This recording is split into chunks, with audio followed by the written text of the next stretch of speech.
Hey guys! Welcome back to another video. Mayamna yam toina request tobirae blindfold makeup tobirao blind makeup tobirao na do mayam ngasidi tawzarage blind makeup mayam meeting taminarase. Hi. Hello guys.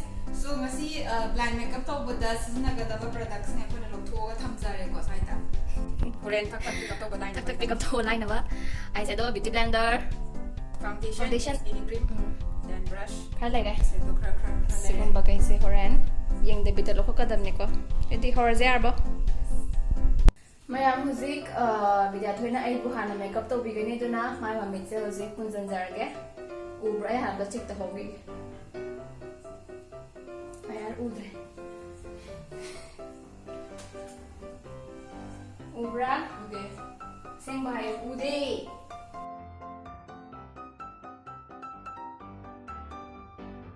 Foundation nokzare. Ai silai re.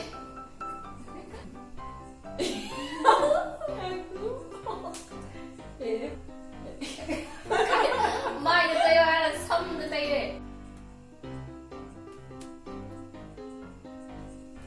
Ma. Nga si diam mera kai. Ma to no ka to pero sai.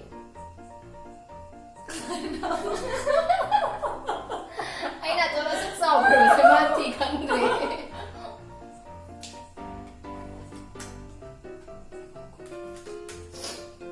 Nang baos ta.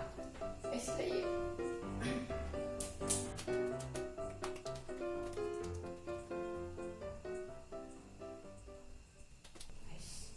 Chegi brush na cha. Ai gini. Chegi mari da pai da. Ai gini hai ba. Ai gini hai ba. Thajau nang ai bu thajau. Ai gini hai. Ya kwa.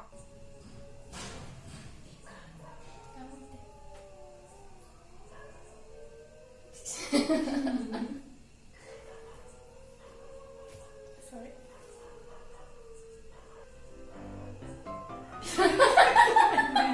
Aiko. Ano na ni? Oh, ai di atia da tayo to ira sige.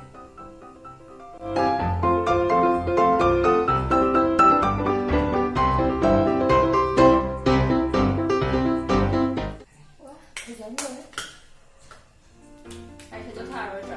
Ai si do tar tu sia. Oh, sẽ ai sẽ thả. Kai da tar. Si di duri.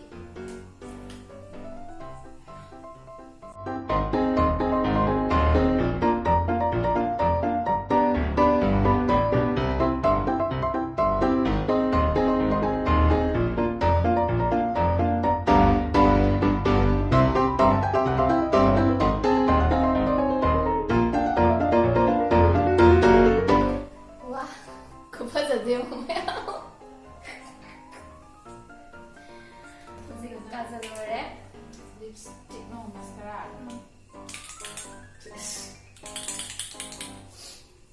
Mascara se ka de mana sang de se se. Bit se pang de ro chandre pang ki jaye. Makai thara pang.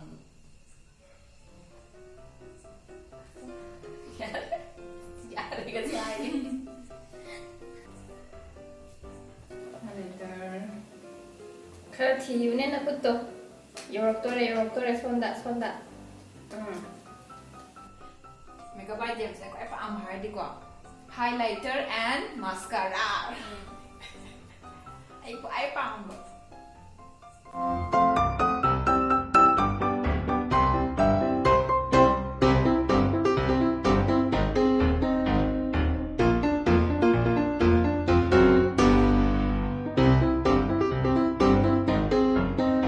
Lipstick tayo lori.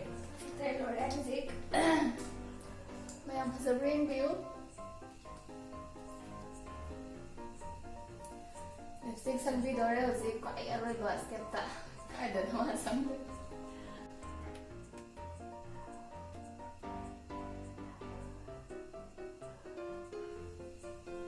Naya kakatu alay.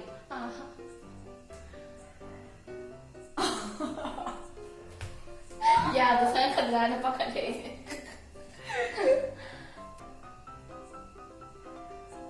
Kaya Rồi. Mình nghe. Finish order. Rồi. mayamna disclose daw na ako.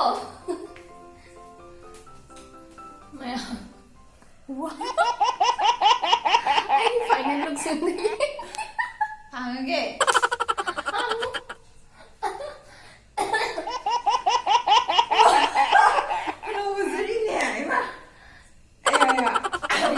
Yung sai ka yung smoky eyes kamal. Saksi. Ay di ano upta di ude ba dun ano upang tigil. 진지한 건 해도 디. 진지한 건 에이 해요 자니. 진지한 건 해도 디도. Di ba zane ka? May something. 미치 뭐. Something mo to. Hay ba zane so hay. Ikayaw kang di. 야, 아니나 사 wakanga this man ngam to gimde. Nang natummi just na lipstick ka. Nang di ko pam sa ba Highlighter. highlighter ka. Sinang na mascara sang mo lang si makada mo ujing se. Usum sini yung ne. 미치 용네. 미치는 미치. Ma'am, ay sa high-bow ka hore. Kano, kwaidagi hay na pazana ke ba hay ba mido. Ado na winner oy doon ito na mahak na ke dab ke winner oy ba mi sina kadri ba mido da mana tohaning ba thawa ma tohan ba yai. Ado na huzik my turn loy gre huzik ay mo blindfold toraga. Amo ketharagi huzik kana na hele yang narsi. Sai loy ki na tayo. Ya ba.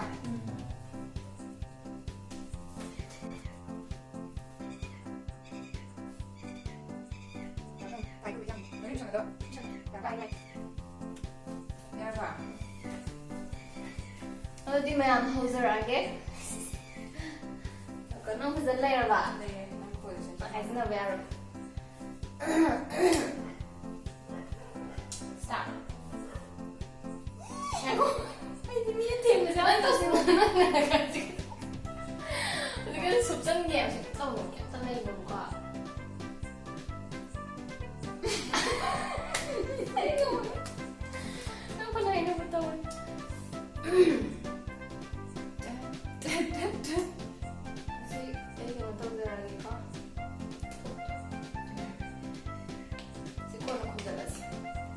야디 나나 또 콜레이션 가던 게 이노. 아이 사이 게 자이 했는데. 파운데이션 생각 주콩 그 주다 이거라.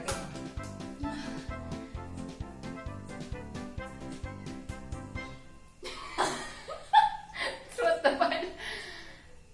Naya usanjo naya do untuk sanjo.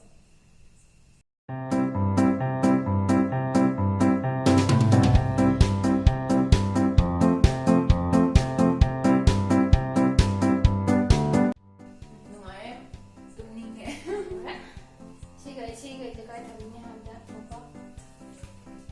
Ay, naman siya. Ay, try din. Nakaiye. Sige lang. Ay, matawag namin ito.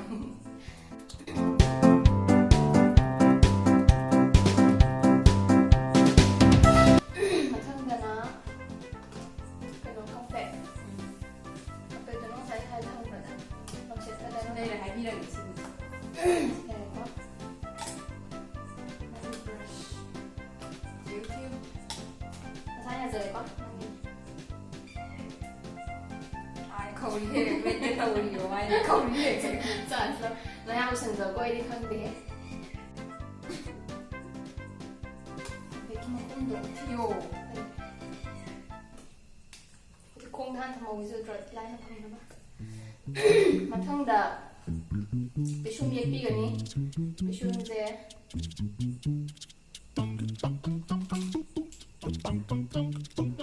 진짜 내가 싸워도. 뭐야?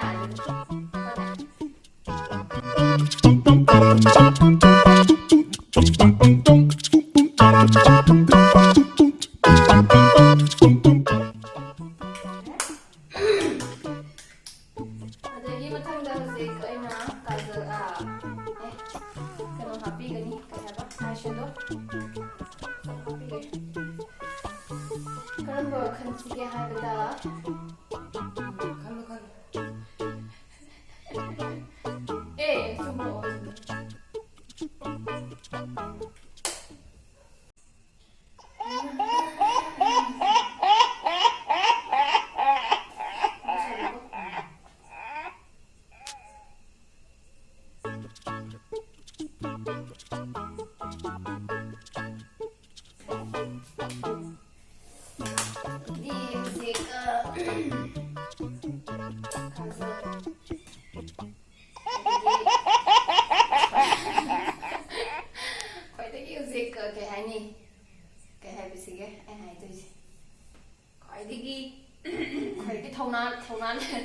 thona utkadaba jagani ba mai no shan biu ko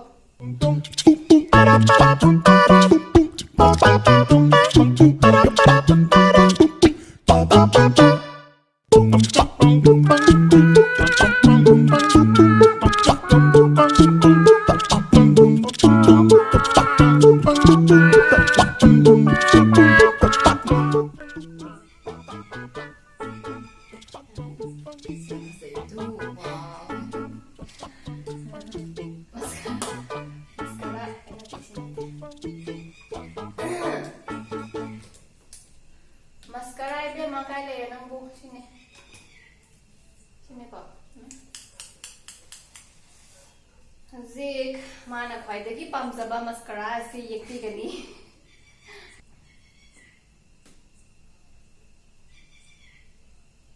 nami tu kitang pangtho layu ko Laye. khangdi samman bomdi Yang pa man bomdi theini jikan pa da ne nang sang. mai pa Tien man. Tien man noi te ber kini ni. Oi, oi, oi, oi. Wow. Wow. kai di mukum Se. lady zina na pamjaba sansara ta pamjaba highlighter ai pamjaba highlighter lai ga di yaar ma saksa da siya Ni de ek man kita wa.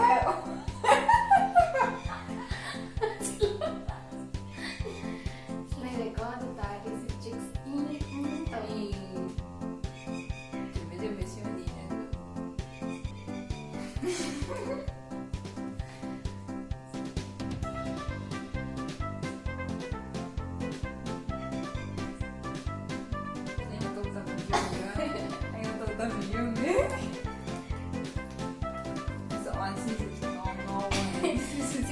sang rồi sang nang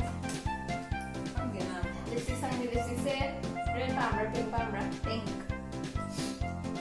music array bada lipstick sang bi rage masi phaja halage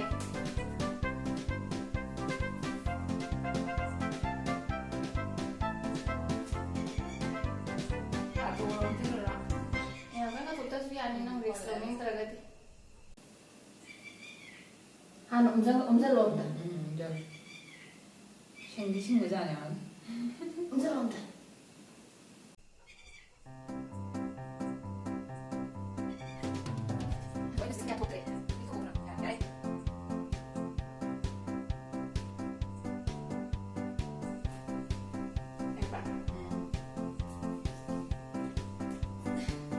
Zang rồi bạn gì?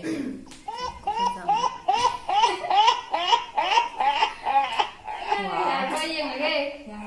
Không thúc yêu ra. Không thúc giờ rồi nha. Rõ mày hả? Dừng. Lipstick kasi mo husgan.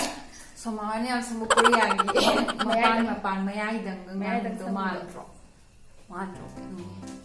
Kasi yang na. Mit kasi. Mana sa bishum da ko eyeshadow ay ni utkid na. Eyeshadow mana golden color ka no sangwan bishum da na do mit da na mo sang ni eyeshadow. Dừng. 약간 소음이 나는 약간의 소음이 나는 아주 까나나 까바타리 수바 맨날 소리 들어먹는 난 밑도 시래가 용 미치 진짜 소리 말해 카는 용 스킨 누구라 mayam akoy huzik karambana kanana kai no habse gyan tadre iman manare sigu tai bak le zabada ti adan skin lang khat pokot pe haidi aina hede phasaba no ba ina kiris ai skin zabai ni do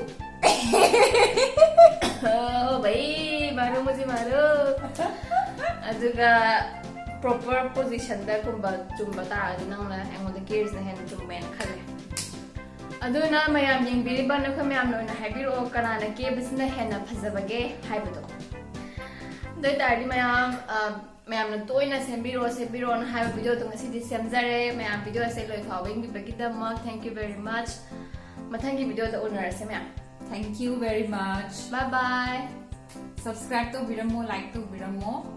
Amadi kari share Comment to biramo. comment to biramo answer do ko adu ngai jari kare. Pak prasadam kadi mo. Bye bye. Take care.